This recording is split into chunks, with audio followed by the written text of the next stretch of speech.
Greetings, this is Anthony Dick with section 3.5 from Math 1050. 3.5 is going to focus on some stuff that you're first encountered in Math 2, talking about some basic functions and how they're transformations. Before we go on with this, I need to remind you of some basic functions. Your quadratic function, remember, y equals x squared, was a parabola. It had a vertex at the origin and had 2 points, so went over one, up one, got to the next point, over one, up one, got to another point. And if I went 2, because 2 squared is 4, so 2 and then 1, 2, 3, 4, and then negative 2. I put a negative 2 in here, negative 2 squared is 4. So it goes to those points. And if I connect them, it has that graph. Okay? Square root function. If I put a 0 in there, so I'm just putting some x values spinning out y. If I put a 0 in there, it spits out a 0. So there's that. If I put a 1, it spits out a 1. So over 1, up 1 to get to the very next point. If I put in a 4, it spits out a 2. 1, 2, 3, 4, 1, 2.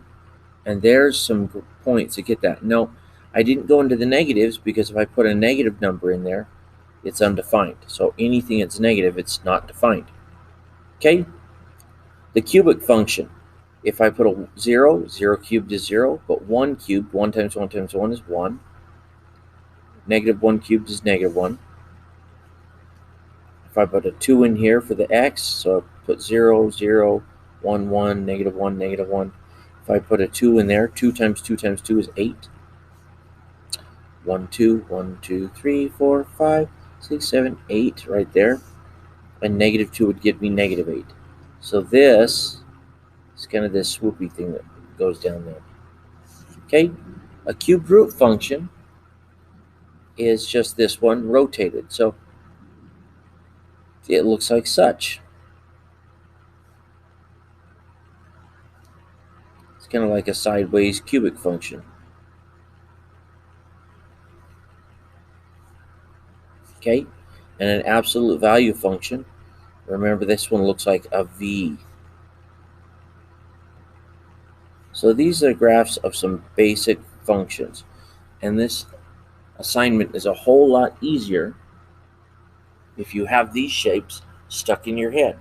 So if you remember that a squared looks like that, square root looks like that, cube looks like that, cubed root looks like that, absolute value is that. I want you to notice something on every single one of those. All of these have a vertex or some initiating or vertex point or a point of inflection at 0, 0. And every one of them go 1, 1 to get to the very next point. Over 1, up 1, over 1, down 1.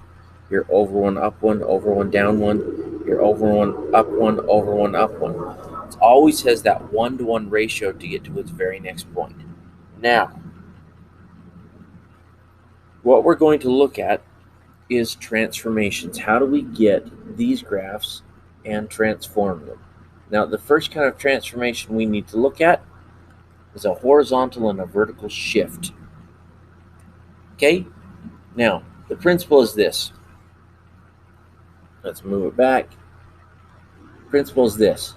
Anytime I take a function and I go y equals that function plus or minus a number, it's vertically shifted that many spaces. So if I graph each of these following, first of all, y equals x squared plus 1. That's a quadratic. So it's going to have this point. It's going to have these points, rather. And the parent function looks like this. So this is my parent. That plus 1 is a vertical shift. It's going to shift it up 1. So every one of these points gets shifted up 1. So up 1, this was here up 1, here up 1. It was here, so up 1, up 1. Point for point, every point in the graph is shifted up 1. And that's it. That is my transformation. That is the new graph. Okay, let's look at something else.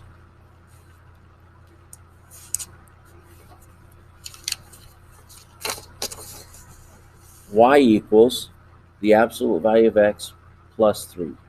New problem, sorry, right here. Absolute value of x. First things, that graph is a V. It looks a lot like this thing. Okay, now that minus 3, that's going to shift it down 3. Up, shifted it, positive, shifted it up, negative, shifted it down. So I'm going to take this point, I'm going to take all of these points and shift them down 3. So if I take the vertex, shift it down 1, 2, 3, it's right here. Take this, shift it down 1, 2, 3, it's right there. The other one's there. The whole function is now shifted down 3. Okay? So when I shift the function, or when I transform the function, I'm shifting at every point, which causes the whole function to shift. Now, notice the difference between this and what we just did. A graph in the form of y equals f minus c is shifted right or left. This is adding or subtracting inside. If I'm subtracting inside, it's going to shift it that many spaces to the right. So this is going to go right 2. Okay, but let's start with the parent function. The parent function for this, is a quadratic. So I make a quadratic, I make the parent function.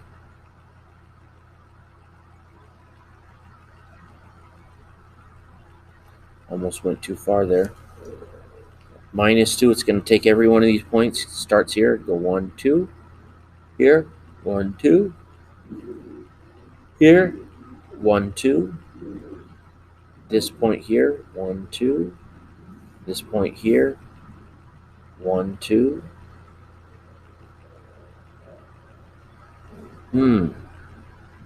Oh, yeah, that's this one here. Oh, it was out here, so it shifted 1, 2. Should be right there, not there. And there is my graph. Okay. Now, find the domain, the range of these kind of things. So let's think about this. Graph the following. Find the domain, range, x-intercepts, and y-intercepts. Okay, so this is a quadratic.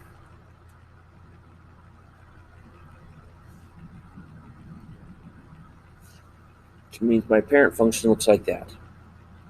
Then I just have to shift this. This minus 1 inside, this is shifting it right 1. This minus 3 on the outside, this is shifting it down 3. I always like to start with my origin.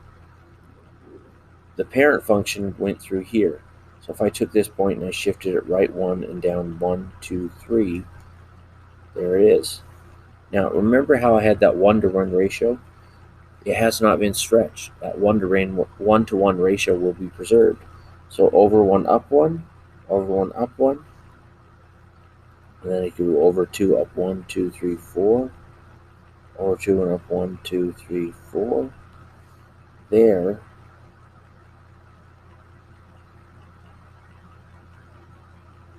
is my parent function. Now the domain here is just from the right to the left. I can see it goes forever to the right and forever to the left, so negative infinity to infinity. Now usually my quadratic function, the range goes from 0 to infinity, but here it's been dropped 3, so it goes from negative 3 all the way up to infinity. And then negative 3 has a bracket. Okay.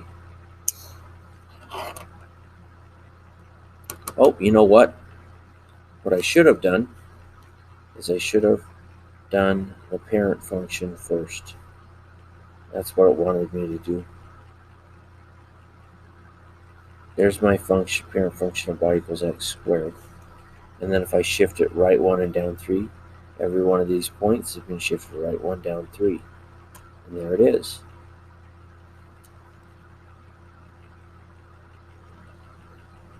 Now, nope.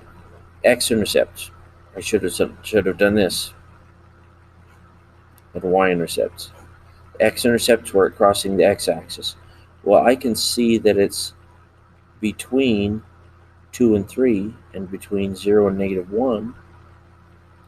So the x-intercepts, that's a little harder to tell. So I'm just going to kind of indicate, hey, they're right there. But the y-intercept, over 1, up 1, is 0 and 2. Okay? Now, let's move on to something else.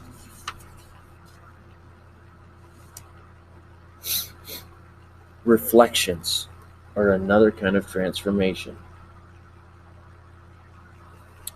Reflections are made by negatives.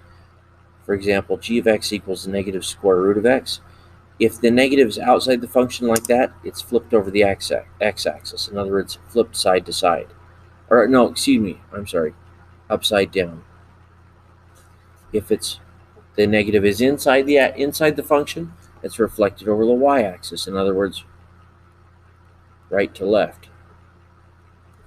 Okay? Now, let's look at this. G of x equals the negative square root of x. Well, square root of x looks like this. There's the parent function. This negative is on the outside, so it's going to reflect it upside down. The origin stays the same because it's not reflected at all, but this one that's one above the axis is now 1 below the axis. This one here that's 2 above the axis is now 2 below the axis. And I connect my dots. Just transform the individual marker points, and it transforms the whole function. Okie doke. Now what about this? It still starts with the same parent function, doesn't it? But this negative reflects it over the y-axis, so it's right to left. So this point here that's on the origin, it stays there. But this one that was 1 to the right is now reflected, so it's 1 to the left. This one that was 1, 2, 3, 4 to the right is now reflected, so it's 1, 2, 3, 4 to the right. And there it is. Okay? That's reflections. Now, all of those were what we call rigid transformations. It didn't change the shape. It didn't make it steeper or shallower. All it did is move it or flip it. The general shape was the same. It's just like taking it and picking it up and moving it. But these vertical stretches do not. Vertical stretches, which is our next section, they change the ratio. Instead of that from the origin, instead of over 1 and up 1, these are over and up a, where a is a factor that's multiplied. Let me show you. This one, f of x equals 3x squared. Well, x squared looks like this. 1, 2, 3, 4 there, and 3, 4 here.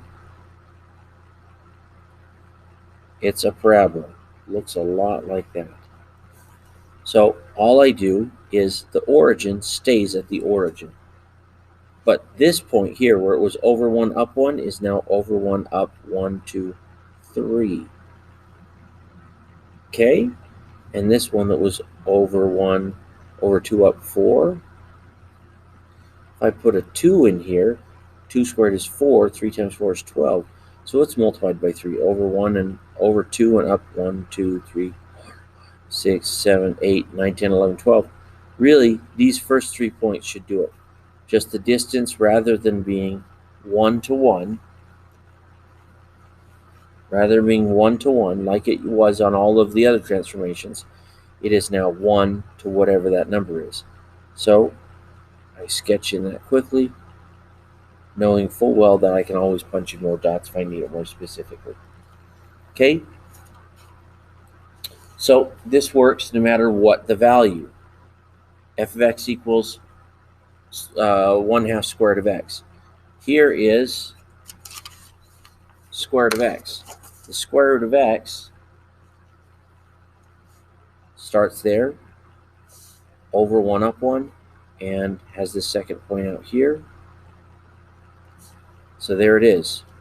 Now, 1/2 of x, it still goes to the origin, but instead of going over 1 up 1, over 1 up a half, because it multiplies all of the x values by a half, or the y values by a half. So this would go over 1, 2, 3, 4, and up 2. Now it goes over 1, 2, 3, 4, and up 1.